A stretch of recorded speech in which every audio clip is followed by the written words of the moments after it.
आपका हमारी एक और नई वीडियो में। सोच रहे हो कि ब्लैंक कैसे है ये। तो आज बहुत दिनों से इसकी मुझे रिक्वेस्ट आ रही थी कि भाई सर टेंस पढ़ाओ। तो उसी के लिए आज से हम एक नई सीरीज शुरू कर रहे हैं। 12 के 12 टेंस की पर्सनल वीडियो, एक वीडियो बनेगी जिसमें आपके पास में एग्जाम्पल होंगे, समझाया जाएगा किस तरीके से क्या होता है, क्या हेल्पिंग वर्ब है, क्या है सब्जेक्ट, क्या पहचान है उसकी और क्या इंग्लिश में पहचान है। अक्सर बच्चे क्या कहते हैं और क्या पैसिव है उसका, अगर पैसिव अवेलेबल है तो ठीक है, सबके बारे में बात करेंगे। तो सबसे पहले बात करते हैं कि टेंस है क्या। तो my dear, tense is time. Tense क्या है? टाइम, जिसको काल भी बोलते हैं। टाइम, जिस प्रकार से टाइम 3 प्रकार का होता है, उसी प्रकार से हमारे टेंस भी कितने प्रकार के हैं? 3 प्रकार के हैं। तो मैं नाम लिख देता हूँ। सबसे पहले बात करते हैं प्रेजेंट की। ठीक है, प्रेजेंट मीन्स टुडे, यानी जो आज के क्रियाकलाप हैं वो एक नॉर्मल अंडरस्टैंडिंग के लिए काम कर रहे हैं केवल। ऐसा नहीं कि टुडे में फिर सारे आते हैं। आज सुबह का 7 बजे का जो काम होगा वो तो पास्ट में जाएगा।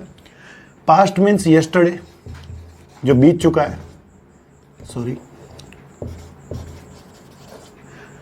और थर्ड जो पॉइंट है वो है फ्यूचर। Future means tomorrow. ये 3 टेंस होते हैं। 3 टेंस है। प्रेजेंट मीन्स टुडे, यानी आज जो क्रियाकलाप है, अभी जो हो रहे हैं, होते हैं, जो रेगुलरली होते रहते हैं।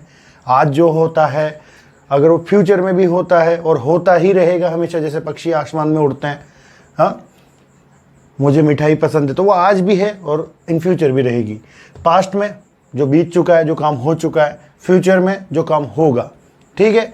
अब भाई क्या है पर्सनल बात यहाँ पर आकर अटकती है कि 3 तो टेंस हैं भाई, टेंस तो 3 हैं, बट इनके जो भाग है ना, भाग यानी प्रकार, जो सब टाइप से हर एक टेंस की 4 है ना, 4, जिनमें मैं नाम लिख देता हूँ यहाँ पे।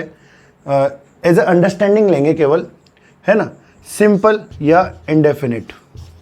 ठीक है, ये सिंपल ही है जो आगे लगता है, मतलब simple present, simple past, simple future. ठीक है। सेकंड जो है वो कंटिन्यूअस है। ठीक है, कंटिन्यूअस, जिसको प्रोग्रेसिव भी बोलते हैं। थर्ड है परफेक्ट। ठीक, और जो फोर्थ है वो परफेक्ट कंटिन्यूअस।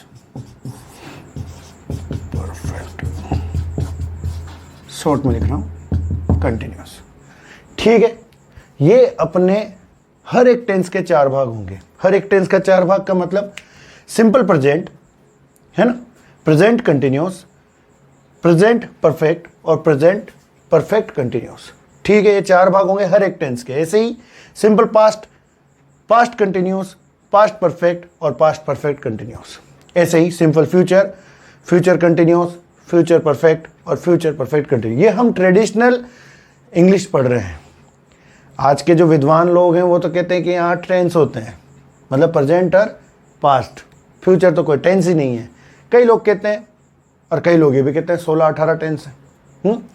सब बात की बातें, अपन ट्रेडिशनल ग्रामर की बात कर रहे हैं जिसमें 12 टेंस होते हैं। इन्हीं का ज्ञान दिया जाता है। छोटे छोटे बच्चों को भी यही सिखाया जाता है। छोटे बच्चों के लिए विशेष है ये वीडियो छोटे बच्चों के लिए बहुत विशेष है, आराम से आपको समझ में आएगी।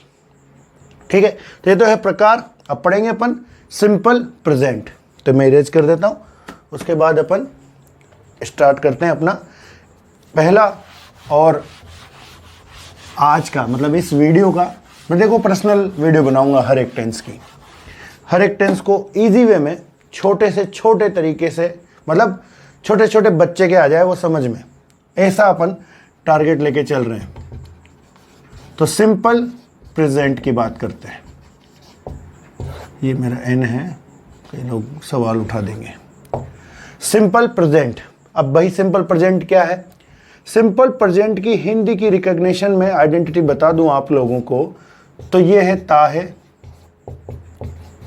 टी है और ते हैं। ताहू भी आ जाता है। समझने की दृष्टि है, ओनली समझने की। देखो भाई प्रश्न क्या है? प्रश्न इतना सा है कि ये एक नॉर्मल जानकारी होनी चाहिए आपके पास के कि सेंटेंस की एंडिंग में अगर ताहे तीहे तेहे आता है तो वह सेंटेंस सिंपल प्रेजेंट का है। ये आपको गांठ बांधनी है। गांठ बांधने का मतलब होता है, कंठस्थ कर लो इस बात को कि जिस भी हिंदी के सेंटेंस के पीछे ताहे तीहे तेहे आता है वह वाक्य, वह सेंटेंस सिंपल प्रेजेंट का होता है। ये आपको गांठ बांधनी है। ठीक है भैया, ये तो चलो कब कंप्लीट हो गया सर जी। इंग्लिश की बात करते हैं। इंग्लिश की पहचान के लिए सिंपल सी बात है, दो चीजें होती हैं, V1 और V1 में एस या ES। अगर HV के रूप में मैं बता देता हूं, अगर हेल्पिंग वर्ब यूटिलाइज हुई हो वहां पर तो डू और डज। ठीक है, अगर किसी सेंटेंस में हमें या तो V1 यानी वर्ब की फर्स्ट फॉर्म या वर्ब की फर्स्ट फॉर्म में एस या ES या डू या डज दिखता है किसी भी सेंटेंस में तो वह सेंटेंस होगा सिंपल प्रेजेंट का। यह बात आपको गांठ बांधनी है। ठीक है, अब बात करेंगे भाई अपने स्ट्रक्चर की। तो स्ट्रक्चर माय डियर बहुत ही सिंपल वे में बताऊंगा, अफर्मेटिव का बताऊंगा। अफर्मेटिव से अपने आप अपन सारे बना लेंगे, एग्जाम्पल्स में अपने को सब समझ में आ जाएंगे। मैं बता जरूर दूंगा, लेकिन अफर्मेटिव का सीख गए आप तो नेगेटिव सीख जाओगे। नेगेटिव आ गया, अफर्मेटिव नेगेटिव दोनों आ गया तो आप इंट्रोगेटिव सीख जाओगे, और इंट्रोगेटिव प्लस नेगेटिव आराम से बहुत इजी वे में आ जाएगा। ठीक है, तो सबसे पहले सब्जेक्ट। सब्जेक्ट को मैं शॉर्ट में लिख रहा हूं, सब्जेक्ट मीन्स कर्ता। ठीक है, फिर है V1 या V1 में एस या ES अकॉर्डिंग टू आपका सब्जेक्ट यानी कर्ता के अनुसार। फिर वर्ब के जस्ट बाद में आता है ऑब्जेक्ट, और उसके बाद में अगर अपन लिखना चाहें तो अदर। ठीक है, इससे बनकर बनता है अपना एक सेंटेंस। वैसे तो सब्जेक्ट प्लस जो प्रिडिक्मेंट होता है वो उससे बनता है, लेकिन अपन इसको अलग अलग कर दिए। इसमें एडजेक्टिव है, एडवर्ब है, प्रोनाउन है, नाउन है, बहुत सारी चीजें हो जाएंगी। ठीक है, आप तो बस ध्यान यहां दें इस जगह पर, हमें टेंस समझना है। तो टेंस क्या समझना है, अगर किसी हिंदी के सेंटेंस के पीछे ताहे तीहे तेहे आता है और इंग्लिश वाक्य में V1 या V1 में एस या ES आता है, यानी वर्ब की फर्स्ट फॉर्म में एस या ES या वर्ब की फर्स्ट फॉर्म आती है, तो वह सेंटेंस होता है सिंपल प्रेजेंट का। जैसे कि मैं एक एग्जाम्पल के तौर पर लिखता हूं, हिंदी में नहीं लिखूंगा, पहले मैं एक एग्जाम्पल लिख रहा हूं, तो मैं लिख सकता हूं आई गो टू स्कूल डेली।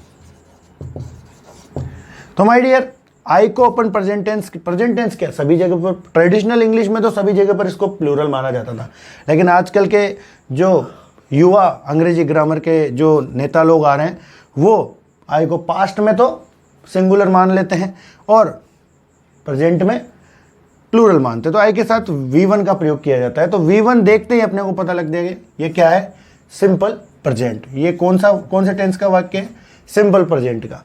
अब अपन बात करते हैं थोड़ी सी हिंदी के सेंटेंस। अगर अपने को मान लो एक छोटे बच्चे, मैंने कहा कि भाई अपन किसके बारे में बात करें, छोटे लेवल से काम कर रहे हैं। 6th 7th 8th का बच्चा अगर इस वीडियो को देख रहा होगा या देखेगा तो उसके लिए बहुत बेनिफिशियल होगी ये वीडियो। जैसे कि मैं लिखूं यहां पर, रोहित रोज चावल खाता है। बहुत सिंपल सेंटेंस मैंने यूज किया है और बहुत इजी वे में आपको समझ में आएगा माय डियर। देखो यहां पर पीछे एंडिंग में ध्यान दो, खाता है, ताहे तीहे तेहे, यहां ध्यान दो, ताहे तीहे तेहे कौन सा टेंस हो गया, सिंपल प्रेजेंट। बहुत इजी वे में अब इस सेंटेंस को हमें इसमें मोल्ड करना है, इसमें डालना है। तो सबसे पहले तो अपने को इसके जो कंपोनेंट्स है, जो तत्व है, ये जो पार्ट्स हैं, इनका पता होना चाहिए कि कौन सा क्या है। तो मैं आपको एक चीज बता दूं, यहां थोड़ा साइड में आइए, कि हिंदी का जो होता है ना, हिंदी का जो स्ट्रक्चर होता है वो होता है सब्जेक्ट ऑब्जेक्ट वर्ब। जैसे मैं आम खाता हूं, मैं अंग्रेजी पढ़ता हूं, तो देखा आपने अंग्रेजी ऑब्जेक्ट है, तो हिंदी का स्ट्रक्चर बता रहा हूं, और अंग्रेजी का स्ट्रक्चर होता है SVO, मतलब सब्जेक्ट वर्ब ऑब्जेक्ट। यहां पर देखो आप, ये आई यानी सब्जेक्ट, गो यानी वर्ब, और स्कूल यानी ऑब्जेक्ट। तो ठीक है, ये आपको ध्यान रखना है। मैं आम खाता हूं, मैं सब्जेक्ट है, आम ऑब्जेक्ट है और खाता हूं वर्ब है। हिंदी का स्ट्रक्चर होता है SOV और इंग्लिश का स्ट्रक्चर होता है सब्जेक्ट वर्ब ऑब्जेक्ट यानी SVO। तो वैसे ही हम इसको बनाएंगे, इसमें डालेंगे इस स्ट्रक्चर में। तो सबसे पहले है रोहित भाई यानी सब्जेक्ट, तो रोहित हो गया। एंड रोहित क्या कर रहा है इस चीज में, खा रहा है। खाने को बोलते हैं भैया ईट। अब प्रश्न ये उठता है कि सर कौन कौन सी जगह पर हम एस लगाएंगे और कौन कौन सी जगह पर ES लगाएंगे। प्रश्न तो उठ गया। प्रश्न उठने में क्या है, तो मैं आपको एक चीज यहां पर से ले जाकर एक एरो में बता देता हूं। OXZ SSCH और SH। अगर कोई वर्ब यानी if any verb ends with these letters then we put ES in place of S। क्या बोला मैंने, अगर किसी वर्ब की एंडिंग OXZ SSCH से होती है तो उसके पीछे ES लगाया जाता है, किसकी बजाय, S की बजाय। तो माय डियर यहां पर किससे हो रही है, T से नहीं हो रही, तो लगा दो आप सिंगुलर नाउन के साथ में S। क्या याद रखना है, देखो मैं फिर बता देता हूं आपको, सिंगुलर का S याद रखना है आपको। जिस भी वर्ब के पीछे S आएगा वो सिंगुलर है। सिंगुलर के साथ में वर्ब की फर्स्ट फॉर्म में S या yes यूटिलाइज करनी है अपने को। और जो नॉर्मल जो V1 होती है वो खुद ही प्लूरल होती है, तो वो प्लूरल के साथ यूज होगी, जैसे कि I के साथ में गो यू हुआ। रोहित ईट्स, क्या ईट कर रहा है, राइस। तो राइस कब ईट कर रहा है, डेली। तो ये आपका फर्स्ट सेंटेंस खत्म, एफर्मेटिव खत्म हो गया। देखो एक रूल है, थर्ड नंबर पे नोट लगा दो, आपका काम हो जाएगा। तो रोहित सिंगुलर है, तो रोहित, अब रोहित के साथ में सिंगुलर है तो डज लगेगा। रोहित डज नॉट ईट, अब अपन ने यहां पर डज में लगा निकाल दिया इसका S, तो does not eat rice daily. ये भी बहुत अच्छा हो गया, नेगेटिव भी। अब बात करेंगे अपन इसके इंटेरोगेटिव की। तो इंटेरोगेटिव कौन सा, अक्सर कई लोग क्या करते हैं यहीं पे खत्म कर देते हैं। मैं आज आपको एक चीज और बताऊंगा। अक्सर क्या करते हैं टीचर्स या जो भी गाइड कर रहा है बच्चों को, वो केवल 4 सेंटेंस सिखाता है। मैं आपको बात कर रहा हूं, यहां पे 4 तो सीखेंगे सही, इसके अलावा एक और सीखेंगे। तो यहां पर यस और नो टाइप वाला बात करेंगे। यस और नो टाइप में डज सबसे पहले आ जाएगा, does Rohit eat rice daily. यह आपका इंट्रोगेशन लगाना जरूरी, क्वेश्चन मार्क्स जरूरी। फिर आता है इंट्रोगेटिव प्लस नेगेटिव, तो does Rohit not eat rice daily. अब अपन बात कर रहे हैं अपने वाले सेंटेंस की, जिसमें क्या होता है कि क्वेश्चन वर्ड क्यों, कहां, कैसे, अगर ये वाक्य के बीच में आ जाए तो वो कैसे बनेगा सर। तो देखो भाई, अगर ये सेंटेंस ऐसा होता कि रोहित रोज क्या खाता है, रोहित रोज क्या खाता है, तो ये क्या हो गया भैया, ये WH वर्ड वाला सेंटेंस हो गया। बहुत इजी बनेगा, कोई दिक्कत नहीं है। अक्सर बच्चे फेल जाते हैं, लेकिन आपको फेलना नहीं है, ठीक है। व्हाट से बनेगा, बिकॉज व्हाट का मतलब क्या होता है, क्या होता है व्हाट का मतलब, क्या ही तो होता है। तो इसका जो स्ट्रक्चर है वो मैं आपको ऐसे बोल के समझा देता हूं। WH word helping verb object, sorry subject verb object other. अगर कोई भी मिसिंग हो तो जिसके लिए व्हाट आया उसको छोड़ दो। अब जिसके लिए व्हाट आया यहाँ राइस के लिए, राइस हट ही गया, क्या राइस की जगह क्या आ गया, क्या आ गया। तो व्हाट डज, अपना जो भाई सब्जेक्ट है वो तो सिंगुलर ही है, तो what does Rohit eat daily. ये आपका सिंपल प्रेजेंट। और ऐसे ही भाई कब रोहित चावल खाता है, ये भी बन सकता है, तो रोज हट जाएगा, वह ना जाएगा। कौन रोज चावल खाता है, तो हु आ जाएगा। इस प्रकार से आप इसको बना सकते हैं। थोड़ी बहुत मिसिंग हो गया था, मैं बता देता हूं। फिर भी सिंगुलर के साथ में वर्ब की फर्स्ट फॉर्म में एस या यस यूज करेंगे, और प्लूरल के साथ में करेंगे अपन V1 का यूज। ऐसे ही हेल्पिंग वर्ब में डू डज में डज किसके साथ होगा, सिंगुलर के साथ में, और डू किसके साथ होगा, प्लूरल के साथ में। ये आपके लिए सिंपल प्रेजेंट एक सिंपल तरीके से आपको मैंने समझाया। अगर आपको पसंद आई हो वीडियो तो लाइक करें, शेयर करें, कमेंट करें और बढ़ाएं हमारे इस चैनल पर व्यूज़ भी और सब्सक्राइबर भी। जय हिंद, जय भारत।